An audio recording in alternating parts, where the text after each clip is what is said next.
сектология ғылымында бұл деструктивтіліктің формуласы бір.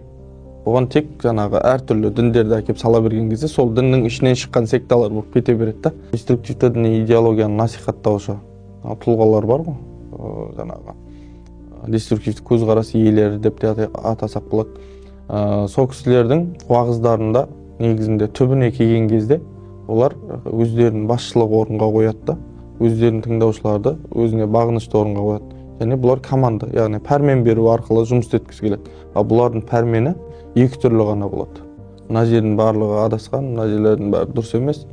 Бұл жерлер жаңағы діни қағидаларға сай емес, Құдайдың заңымен басқарылмайды, адамдардың қолымен жасалған заңдарға басқарылады.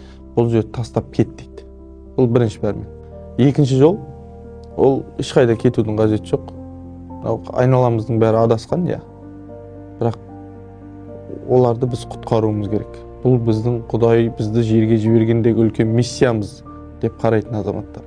Ойындармен әсер ету, видеолармен әсер ету, контентпен әсер ету, бұл барлық сектада бар, барлық деструктивті діни ағымдардың барлығында бар.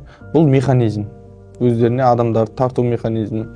Бұл механизмде мынау қоғамның талабына, заманның талабына сай өзгеріп отырады. Мәселен, ең бірінші Қазақстан Республикасы тәуелсіздігін алып, ең бірінші мынау деструктивті діни ағымдар елімізге кіре бастаған кезде өзінің жақтастарын қалай көбейтті? Ол әлеуметтік жағдайлар арқылы, қолдау білдіру арқылы. Неге? Себебі ол кезде тоқырау жылдары еді ол кезде. Қазіргі таңда біздің мұқтаждық дүниеміз болып қалды ғой бұл контент. Бір күн телефон ұстамасақ, бүкіл әлемнен шет қалғандай болды. Сондықтан да осы адамның осы мұқтаждығын пайдалану арқылы қазіргі таңда деструктивті ағымдар өздерінің қатарларын көбейтіп жатыр.